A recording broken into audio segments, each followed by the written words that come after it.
Shalom, shalom famille, shalom frères et sœurs. Voilà, nous bénissons au Seigneur, notre roi, ce matin encore, qui nous accorde la grâce vraiment d'être vivant. Voilà, c'est une grâce de recevoir le souffle de vie. Voilà, nous disons merci Seigneur. Shalom famille, shalom à tous. Père Saint, nous bénissons ton nom parce que tu es fidèle. Nous voulons encore que ce matin, tu nous enseignes tes voies, Papa. Tu nous enseignes ta parole, tu nous enseignes les écrits, Seigneur. Et que tu édifies encore ton peuple, Seigneur. Merci pour ta fidélité. Merci pour ton amour. Merci pour ta grâce, Papa. Parce que tu es fidèle. Souviens-toi de nous. Nous ne voulons pas nous détourner de toi. Seigneur, nous voulons garder la parole. Seigneur, ta parole est une lampe à nos pieds, une lumière sur nos sentiers, Seigneur. Nous voulons de plus en plus te plaire, Seigneur. Nous voulons de plus en plus nous aimer, Seigneur. De plus en plus, les vrais enfants du Seigneur sont peu. Mais nous prions, Père Saint, toi qui connais les cœurs de tous, comme Pétros avait prié. Conduis-nous vers ceux qui te craignent, ceux qui t'aiment et ceux qui veulent avancer avec toi, Papa. Parce que les temps sont mauvais, Seigneur. Mais tu garderas tes élus, tu garderas ton peuple. Toi qui connais ton vrai peuple, Seigneur. Éloigne de nous livrets, éloigne de nous les fous et garde-nous dans la simplicité, Père Saint. C'est en ton nom, Père, que nous avons ici prié, Yahushua, notre Seigneur et notre Maître. Amen. Ce matin encore, frères et sœurs, nous voulons partager la parole dans le livre de Chroniques, chapitre 10, à partir du verset 1. Je vais lire les Saintes Écritures. Réhabam se rendit à Shechem, car tout Israël était venu à Shechem pour l'établir roi. Et il arriva que Jéroboam, fils de Nébat, qui était en Égypte, où il s'était enfui devant le roi Chélémon, lui apprit, il revint d'Égypte.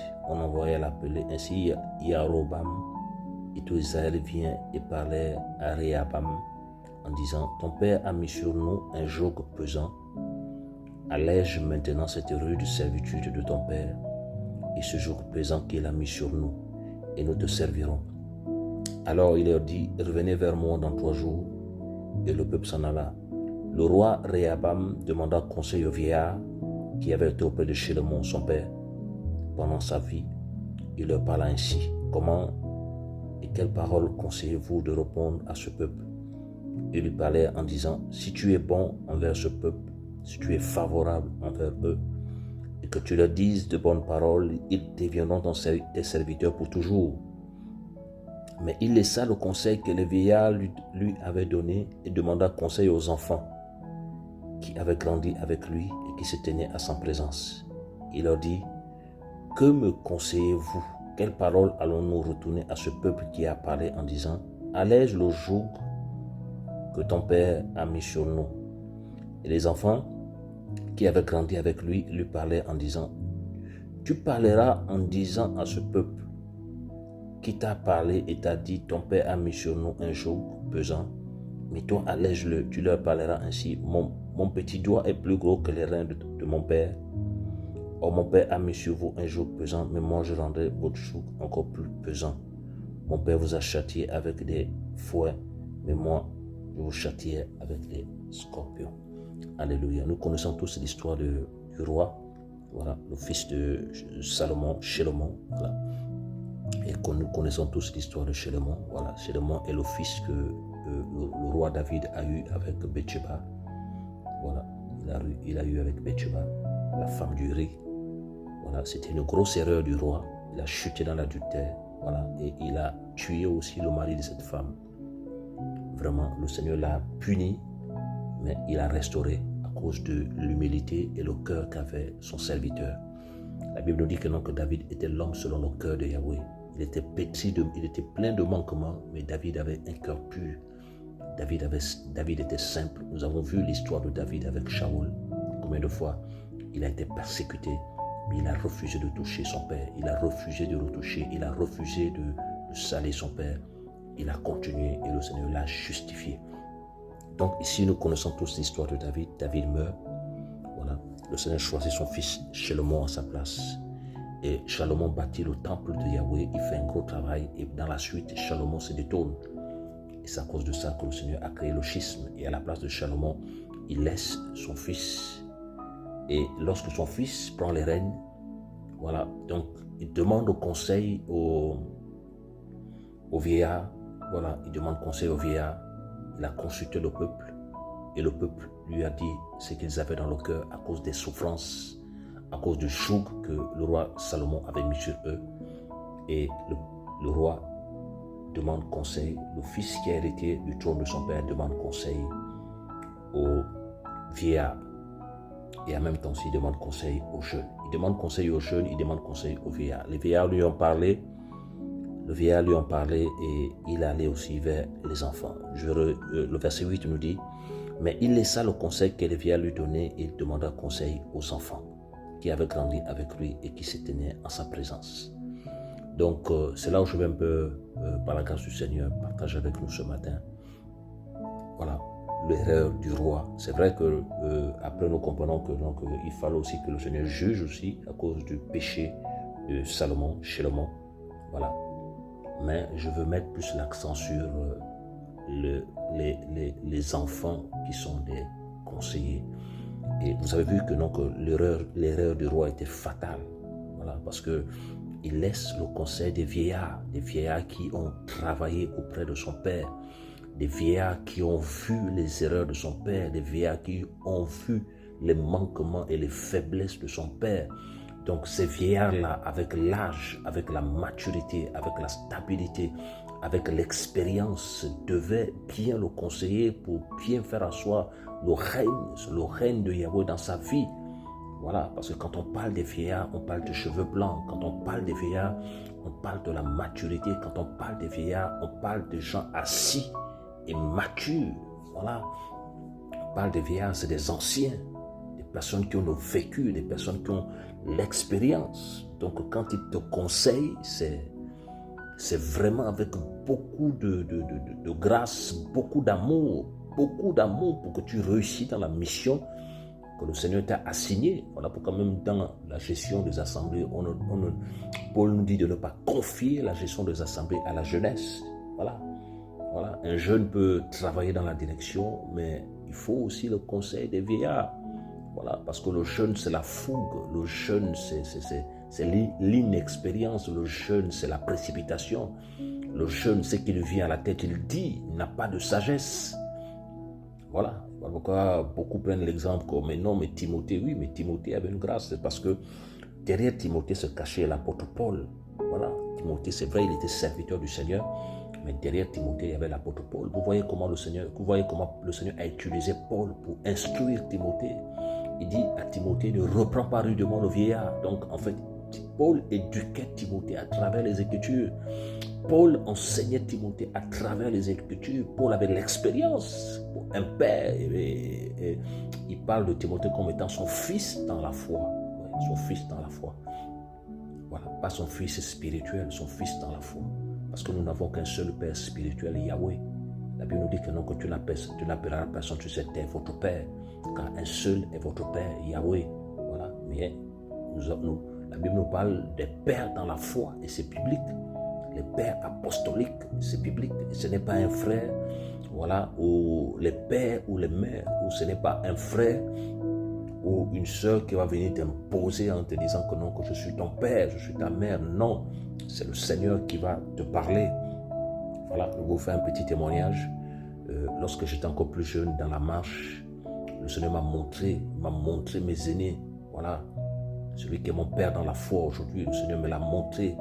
Il m'a dit, voilà, ils étaient à deux, ils marchaient. Le Seigneur m'a dit, voilà tes aînés. Voilà tes aînés. Il m'a montré ça dans une vision. Et un était encore avec moi au Gabon avant qu'il ne parte. Et une fois, j'étais encore plus jeune, il m'avait dit, mais non, tu as besoin des conseils des pères. Moi, j'avais dit, non, je ne veux pas de père. Voilà, mon père au ciel, parce qu'il y avait beaucoup de choses encore dont je ne comprenais pas. Beaucoup de choses dont je ne comprenais pas. Voilà. Et après, j'avais compris que avec toutes les erreurs que j'avais faites, j'avais compris que non, en fait, ce frère-là me conseillait parce qu'il m'aimait. Il était dur avec moi parce qu'il m'aimait. Parce qu'il m'aimait. Voilà. Et aujourd'hui, par la grâce du Seigneur, on essaie d'avancer grâce au Seigneur dans la simplicité, dans l'humilité. Voilà. Parce que le Seigneur fait grâce que aussi, voilà, il y a des pères apostoliques qui sont là, qui travaillent, qui sont des modèles pour nous. Voilà. Et chaque jour, nous prions au Seigneur pour leurs filles. Nous ne les suivons pas, nous suivons le Mashiach, mais nous honorons ceux et celles qui craignent le Seigneur. La Bible dit, ayez de la considération pour ceux qui vous dirigent, c'est biblique. Quand on parle de la considération, c'est le respect et l'amour. Tu ne peux pas aller loin si tu insultes quelqu'un qui t'a engendré. Tu ne peux pas aller loin si tu es rebelle avec quelqu'un qui a prié pour toi, qui t'a donné des conseils. Tu ne peux pas aller loin, c'est des principes bibliques. Tu ne peux pas aller loin si une œuvre qui t'a engendré, tu la salis tous les jours, tu ne peux pas aller loin. C'est des principes bibliques. Voilà, c'est des choses simples que nous, jeunes, on doit comprendre.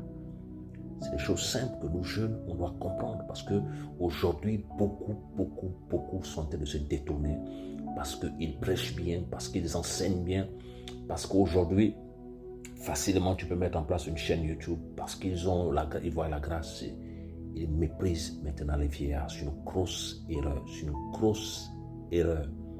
Voilà, il nous faut la sagesse. Et la Bible nous dit que, donc, si quelqu'un manque de sagesse, qu'il demande à Elohim et Elohim lui donnera la sagesse. Et selon Proverbe 8, la sagesse n'est autre que Yahushua, notre Seigneur et notre Maître. Donc, lorsque nous lisons la Bible dans le livre de Chroniques 10, à partir du verset 8, nous nous rendons compte que donc, le roi décide de laisser le conseil des vieillards. Donc, le roi décide de laisser la voie de la sagesse, la voie de la tranquillité, la voie du calme. Il décide de laisser les vieillards qui ont vécu, qui ont l'expérience, qui ont la maturité, qui peuvent l'aider à faire soi son royaume parce qu'il est jeune. Voilà, il est jeune. Lorsque David a prié pour Salomon, lorsqu'il était encore jeune, il a dit que le Seigneur appelle son fils, il est jeune et délicat. Voilà, donc un jeune, c'est quelqu'un qui est fébrile, qui n'a pas encore des os durs. Voilà, qui n'a pas l'expérience, Voilà, donc il avait tout ça autour de lui, il avait cette immaturité-là. C'est vrai, il passe roi, c'est la succession, c'est-à-dire que même si tu as 15 ans, 14 ans, à l'époque, lorsque ton papa était roi, voilà, même s'il meurt, tu règnes une bonne fois et on mettait autour de toi des conseillers. Mais là, il refuse d'écouter les vieillards et il s'en va vers les jeunes. Et qu'est-ce que les jeunes lui disent? Les enfants, la Bible nous dit les enfants. Voilà, qu'est-ce que les enfants lui disent? À partir du verset 10, et les enfants qui avaient grandi avec lui parlèrent en disant, tu parleras en disant ce peuple qui t'a parlé et t'a dit, ton père a mis sur nous un joug pesant, mais toi allège-le, tu leur parleras ainsi. Mon petit doigt est plus gros que les reins de mon père. Or mon père a mis sur vous un joug pesant, mais moi je rendrai votre joug encore plus pesant. Mon père vous a châtié avec des fouets, mais moi je vous châtie avec les scorpions. Vous avez vu que donc, plus tard, lorsque nous continuons la lecture, nous allons voir que donc, en fait, le conseil qu'il a pris, c'est le conseil des enfants. Il a laissé le conseil des vieillards. Vous avez vu que même que dans le conseil que les enfants donnent au roi, voilà, la Bible nous parle des enfants. Dans le conseil que les enfants donnent au roi, nous voyons que donc, il y a l'arrogance. Il y a l'arrogance, il y a l'impolitesse, il y a le manque de sagesse. Voilà. C'est des enfants et ils n'ont pas la vision. C'est des enfants, ils n'ont pas l'expérience. C'est des enfants, ils n'ont pas la maturité. C'est des enfants, ils ne comprennent pas les choses. Voilà, ils ne comprennent pas les choses. Comme ils savent bien parler, simplement comme ils savent bien parler, comme ils ont la rhétorique, eh bien, ils ont parlé au roi. Et le roi aussi, qu'est-ce qui s'est passé? C'est qu'il a écouté les conseils des jeunes. Il a écouté les conseils des jeunes. Parce que lorsque nous lisons dans 2 Chroniques 10 à partir du verset 12, 3 jours après, Jéroboam avec tout le peuple vint vers Réhabam. Comme le roi parlait en disant, revenez vers moi dans 3 jours. Mais le roi leur répondit durement. Le roi Réhabam délaissa le conseil des anciens. Vous avez vu, Le roi le roi a répondu durement. En fait, il a écouté le conseil des enfants. Et la Bible nous dit qu'il délaissa le conseil des anciens. Vous avez vu? Et il leur parla selon le conseil des enfants. Vous avez vu? Selon le conseil des enfants. Selon le conseil des enfants. Il leur parla selon le conseil des enfants. Vous avez vu qu'aujourd'hui, que beaucoup d'enfants se mettent à conseiller. Beaucoup d'enfants. Frère, on a besoin de comprendre bien l'évangile, que le Yahweh nous fasse grâce. Que Yahweh nous fasse grâce. Beaucoup d'enfants se mettent à conseiller. Beaucoup de frères et de sœurs n'avancent aussi dans leur marche parce qu'ils écoutent les conseils des enfants. Qui a dit que parce que quelqu'un connaît prêcher, quelqu'un a une chaîne YouTube, quelqu'un monte par-ci, crie par-là, quelqu'un fait ça, qu'il est mature? Qui t'a dit ça? La Bible déclare qu'on reconnaît un arbre par son fruit. La maturité, ce n'est pas le fait de bien prêcher. La maturité, c'est le fruit. C'est un fruit, la maturité. Et lorsque le fruit est mûr, regardez par exemple, quand vous voyez par exemple les tonneaux. Les tonneaux, quand ils sont vides, mettez une pièce dedans. Faites bouger le tonneau. Vous allez voir que ça va s'agiter. Le bruit. Mais un tonneau plein. Un tonneau, lorsqu'il est plein, il ne fait pas le bruit. Un tonneau, lorsqu'il est plein, tu bouscules, c'est sur place parce que ça pèse. Vous allez voir que les gens qui pèsent ne font pas de bruit. Vous allez voir que les gens qui pèsent ne cherchent pas à se faire voir. Vous allez voir que les gens qui pèsent sont calmes et discrets. Parce qu'ils savent en qui ils ont cru. Ils ne comptent que sur Yahweh, pas sur un homme, pas sur une église. Ils ne comptent que sur Yahweh. Et lorsque leur regard se fixe sur Yahweh, on ne va pas les trouver dans la calomnie. Lorsque leur regard se fixe sur Yahweh, on ne va pas les trouver dans la rébellion. Parce que Yahweh change les cœurs. Yahweh change les vies. Alléluia. Et telle était l'erreur du roi. Il a demandé conseil aux jeunes, aux enfants. Même pas aux jeunes, on a dit aux enfants. Parce que la Bible insiste bien sur l'enfant. Quelle est la caractéristique d'un enfant? Mais l'enfant est charnel. L'enfant est immature. Tu peux avoir 20 ans dans la foi, 25 ans, crier partout que j'ai ça, mais tu es un enfant dans la foi. Parce que quand tu réagis avec l'orgueil, avec la malice, avec la rébellion. Et le Seigneur, lorsqu'il te pèse, comme dans le livre de Daniel, il a pesé, et il trouve que beaucoup sont légers. Et c'est le cas aujourd'hui. Beaucoup sont devenus légers. Beaucoup sont légers. Ils ne pèsent plus dans l'esprit. Ils ne pèsent plus dans l'esprit parce qu'ils ne passent pas le temps avec le Seigneur.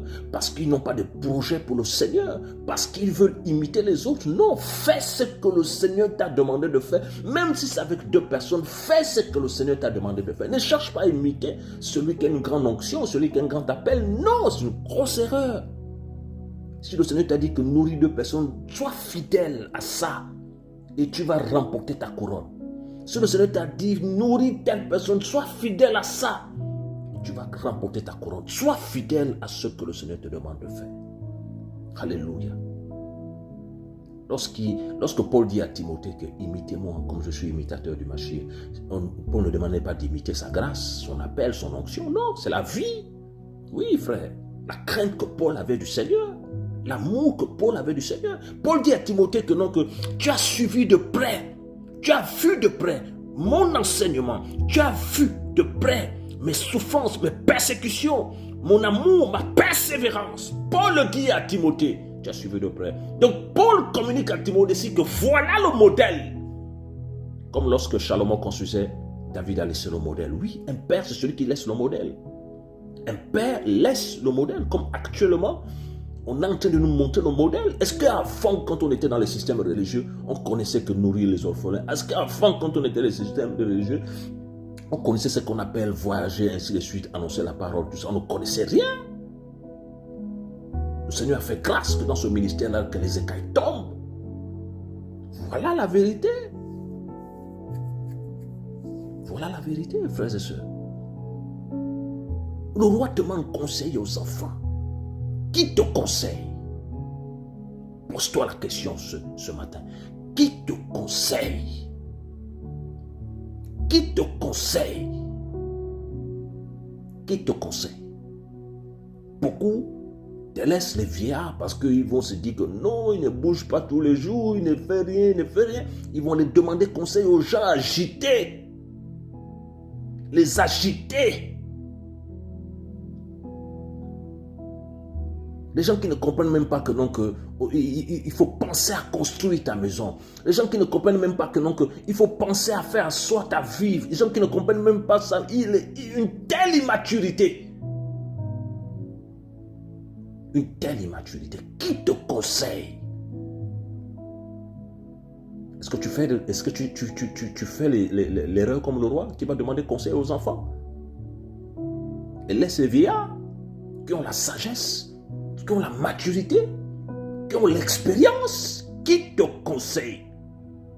Voilà pourquoi lorsque le Seigneur t'appelle, lorsque le Seigneur veut faire un travail avec toi, il ne faut pas toi-même aller chercher les collaborateurs. Il faut laisser le Seigneur amener autour de toi des personnes avec qui tu vas travailler. Sinon, beaucoup font des erreurs parce qu'ils vont recruter les gens. C'est une grosse erreur. C'est une grosse erreur. Il faut laisser le Seigneur. Même lorsque les gens t'appellent, non, on veut travailler avec toi, il faut dire non. Si le Seigneur ne t'a rien dit. J'ai fait beaucoup d'erreurs avec. Le Seigneur est en train de m'enseigner. Je comprends que dans la marche, on apprend tous les jours, mes frères. On apprend tous les jours. Le roi a fait une grosse erreur. Et à cause des conseils des orgueilleux, les enfants, à cause des conseils des immatures, qu'est-ce qui s'est passé? Le peuple est venu vers lui et il a parlé le peuple durement, littéralement, sauvagement. Parce qu'il n'avait plus de sagesse, il a laissé la voie de la sagesse pour prendre la voie de l'erreur. Pose-toi la question, qui te conseille? Pose-toi la question, qui conseille ta femme? Qui te conseille? Aujourd'hui, vous allez voir que non, les jeunes, quand ils travaillent, ils laissent les vieillards, ils vont chez les jeunes, ils font des dégâts énormes, des dégâts énormes, des dégâts énormes. Ils se disent que comme ils prêchent aujourd'hui dans les assemblées, ils sont responsables, c'est fini, ils sont déjà arrivés. C'est une grosse erreur. C'est une grosse erreur. Parce qu'on doit comprendre une chose, que le ministère est un mystère. Frère, il faut que le Seigneur t'éclaire. Voilà pourquoi je suis d'accord avec Paul, que ce n'est pas celui qui se recommande lui-même qui est approuvé. C'est celui que le Seigneur recommande. Un homme peut prophétiser sur toi, un homme peut dire des choses sur toi, mais si le Seigneur n'a pas mis sa main sur toi, tu ne réussiras pas. Tu ne réussiras pas. L'élévation ne vient pas d'un homme. Oui, un homme ne peut que prophétiser ce que le Seigneur t'a déjà dit dans les coulisses. Un homme ne peut que te prophétiser ce que le Seigneur t'a déjà dit dans les coulisses. Mais il faut que ton appel vienne du Seigneur. Il faut que ça vienne du Seigneur. Le Seigneur est clair dans le livre de Luc. Que toute plante que mon Père Céleste n'a pas plantée sera déracinée. Il parlait des pharisiens. Oui, on a prophétisé sur eux, sur les pharisiens, les docteurs de la Torah. Mais ils n'étaient pas du Seigneur, ils ne venaient pas du Seigneur. Leur appel ne venait pas du Seigneur. Et on a vu des hommes comme Pétros, Paulos, Apollos, des hommes sans instruction, mais qui ont été envoyés par le Seigneur et qui ont marqué leur génération, parce que leur appel venait du ciel. Et si ton appel vient du ciel, qui te détruira? Personne. Personne. Alléluia. Je tiens à nous encourager ce matin. Avec qui tu marches? Avec qui tu marches? Avec qui ta femme marche? Avec qui ta femme marche? Qui conseille ta femme? Qui te conseille dans la marche? Oui, c'est vrai, on a le véritable conseiller. Voilà. Yahweh, Yahushua, le premier conseiller d'abord. Mais de temps en temps, si on a des frères et soeurs avec nous, qui tu écoutes? La Bible nous dit que celui qui marche avec les sages devient sage. Et le contraire de ça, c'est que celui qui marche avec les fous aussi va devenir fou. Vous ne voyez pas qu'actuellement les gens se ressemblent? Quand ils sont fous, ils se mettent ensemble. Les fous et les folles se mettent ensemble pour attaquer. Frère, nous sommes jeunes. Il y a des onctions qu'on n'attaque pas. C'est des grosses erreurs. Il y a des onctions qu'on n'attaque pas. Quand tu ne comprends pas quelque chose, va te mettre dans ton coin tranquillement. Le Seigneur va t'expliquer. Le Seigneur va t'expliquer. Moi, personnellement, le Seigneur m'a enseigné ça avec un aîné. Que quand tu ne comprends pas, va dans les coulisses, prie. Oui, parce qu'il y a des onctions qu'on ne touche pas. C'est des grosses erreurs. Tout ça, c'est le Seigneur qui m'enseigne ça. C'est le Seigneur qui m'enseigne ça. Je veux préserver ma vie et la vie de ma famille aussi. Parce que la marche, c'est compliqué. Qui va être sauvé? Frère, qui va être sauvé? Qui va être sauvé? Donc ne te dis pas que non, que comme tu vois un vieillard, il ne va pas en mission tous les jours. Il ne va pas ça, non, tu vas le mépriser. Non. En allant vers lui, quand il craint le Seigneur, en allant vers lui, tu lui demandes des conseils, tu vas voir ce qui sortira. La sagesse. La sagesse. Et cette sagesse va te garder. Cette sagesse va t'amener à aller plus loin. Cette sagesse va t'amener à agir dans la tranquillité, dans l'amour. Et tu verras que non, que tu ne seras pas un feu de paille. Et tu verras que tu ne vas pas te détourner. Parce qu'on a besoin des vieillards pour les conseils. On a besoin des vieillards pour nous encourager. Qui te conseille? Vous avez vu l'erreur du roi? Et après, nous connaissons toute l'histoire. C'est vrai que le Seigneur voulait juger ce peuple. Mais nous connaissons toute l'histoire. Il y a eu le schisme. Il y a eu le schisme. Voilà. Si le Seigneur permet, nous en parlerons un jour. C'est l'histoire du peuple juif, les Hébreux. Voilà. Nous ne pouvons pas parler de la prophétie biblique et mettre de côté Israël. Voilà. La Bible nous parle. Nous avons 3 horloges, les nations. Voilà. L'Église, l'Assemblée du Seigneur et Israël. Voilà. Dans l'Église, la Bible on nous parle de l'apostasie, la défection dans la foi de plusieurs. Aujourd'hui, vous allez voir que on se pose les questions, mais où sont encore les chrétiens? On se pose les questions. Vous allez voir que dans les programmes, ils sont tellement nombreux. Mais les vrais, vous allez voir aujourd'hui l'hypocrisie des enfants du Seigneur. L'hypocrisie. Ils mangent l'hypocrisie. Vous allez voir l'hypocrisie. Les gens ne sont plus vrais. Où sont les vrais enfants du Seigneur? Et à cause de la vérité, tu vas être seul. À cause de la lumière, tu vas être seul. Oui. Paul a prédit cela dans 2 Timothée 3. Les derniers temps seront difficiles. Il a exposé, l'Esprit a exposé les caractéristiques des temps de la fin. Les gens seront compliqués. Frères et sœurs, que le nom du Seigneur soit béni ce matin. Voilà. C'était encore cette parole que l'Esprit me mettait à cœur à partager avec vous, frères et sœurs, afin de sonner l'alerte et savoir avec qui marcher. La Bible déclare dans le livre 1 Samuel 16, à partir du verset 7, le Seigneur connaît les cœurs. Le Seigneur connaît les cœurs. L'homme regarde à ce qui frappe les yeux, mais Yahweh connaît les cœurs. Rassure-toi que la personne avec qui tu marches est du Seigneur. Rassure-toi. Il faut prier, il faut demander. Il va te révéler. Rassure-toi que la personne avec qui tu demandes conseil a de la sagesse. Rassure-toi. Voilà pourquoi tous les jours je prie le Seigneur. Seigneur, je ne veux pas t'impressionner parce qu'on appelle quelqu'un apôtre, non. Je ne veux pas t'impressionner parce qu'on appelle quelqu'un pasteur, non. Je ne veux pas t'impressionner par les humains parce qu'on appelle quelqu'un tel, non. Moi, je veux voir le fruit. Et conduis-moi vers ceux qui te craignent. Conduis-moi vers ceux qui te craignent. On est fatigué du folklore. On est fatigué des apparences.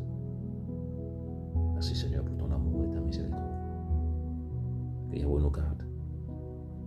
Que Yahweh garde ses enfants. Que Yahweh garde ses véritables fils et filles. Nous prions au Seigneur que les malades soient guéris. Nous prions au Seigneur que les stériles enfantent. Que Yahweh ouvre les matrices. Nous prions au Seigneur que sa grâce abonde dans nos vies. Nous prions au Seigneur que nous portons du fruit. Nous chassons loin de nous la rébellion. Nous chassons loin de nous la désobéissance. Nous chassons loin de nous la confusion. Parce que Yahweh est fidèle. Il est plus que fidèle. Et nous prions pour les nations. Seigneur, merci. Nous prions pour le Burkina Faso, nous prions pour le Mali, nous prions pour le Niger, nous prions pour le Brésil, l'Espagne, nous prions pour toutes ces nations, Seigneur, la Sao Tomé Principe, ouvre des portes en Sao Tomé, Seigneur. Nous prions pour les villages, nous prions pour le Cameroun, Seigneur, cette nation que tu vas élever. Nous prions pour le Gabon, Seigneur. Souviens-toi du Gabon, Père, ta grâce. Souviens-toi de l'œuvre du Gabon, Seigneur. Garde tes enfants fidèles à toi. Nous prions pour la Martinique. Nous prions pour la Guadeloupe. Nous prions pour, Seigneur, l'Allemagne. Seigneur, merci pour le travail que tu fais en Allemagne, Père. Un travail puissant. Nous prions pour le Togo, Seigneur. Souviens-toi du Togo, Père. Souviens-toi du Togo. Souviens-toi de cette nation qui a besoin de toi, Père. Nous prions pour le Bénin, Seigneur. Nous prions pour la Côte d'Ivoire, Père. Nous prions pour toutes ces nations, Seigneur. Toutes ces nations, la France, l'Australie, les États-Unis. Nous prions pour toutes ces nations, Seigneur. Souviens-toi de tes enfants qui sont dans ces lieux, Papa. Nous prions pour nos vies.